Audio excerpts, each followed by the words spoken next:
Avec cet aventurier qui compte gravir 135 fois les escaliers de Buren et devrait donc dépasser la hauteur de l'Everest. Explication avec Marie Bourguignon. Et revenons à l'actualité chez nous avec un défi un peu fou. Un aventurier belge a décidé de gravir l'Everest, mais à Liège. Et ça mérite bien sûr des explications. Marie Bourguignon, vous êtes au pied de la montagne de Buren et le décor n'est pas vraiment celui de l'Himalaya. Et non, Félix, c'est certain, mais vous allez voir qu'en faisant quelques calculs, on y arrive. Il y a derrière moi 374 marches d'une hauteur de 67 mètres. Eh bien, si vous grimpez ces escaliers 135 fois, vous aurez atteint symboliquement une hauteur de 9000 mètres, soit le sommet du mont Everest. Eh bien, c'est ce défi que s'est lancé un Moucronois que nous avons rencontré. Je vous propose de regarder ce reportage réalisé avec Julien Bocchio et Pierre Mélis. Il a déjà traversé seul le désert de Simpson en Australie.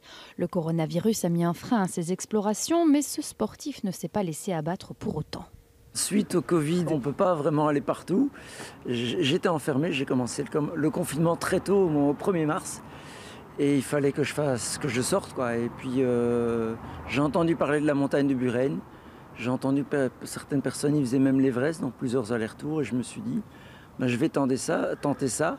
Pour réussir son défi, ce Moucronois devra monter et descendre 50 000 marches. Il s'est d'ailleurs équipé pour se mettre dans les conditions d'un vrai trek au mont Everest. Qu'est-ce que vous avez dans votre sac là ? Alors tout simplement des poids, des haltères, donc j'ai 15 kilos qui permettent de simuler l'altitude. Sur l'Everest, quand on dépasse clairement les 4-5 000, on commence à avoir vraiment une grande diminution de l'oxygène disponible dans l'air. Et lorsqu'on est par exemple à 8000 mètres, on a plus que 50% de l'oxygène. Ce qui fait qu'on fait des pas vraiment très lents, il faut prendre son souffle. Et ici c'est pareil, j'ai des pas très lents et j'ai besoin de respirer beaucoup pour avancer. C'est à peu près pareil. Et puis qui dit ascension du mont Everest, dit logement dans un base camp. Ce sportif a trouvé refuge dans le jardin d'un riverain situé au milieu des escaliers de Buren. C'est ici qu'il a planté sa tente.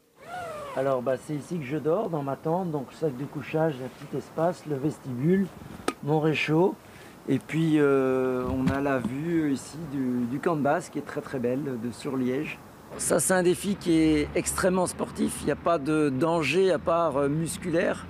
Et puis je suis en pleine ville, d'habitude moi je fais ce genre de choses-là de manière beaucoup plus longue et avec des dangers qui sont la météo, les animaux, le terrain.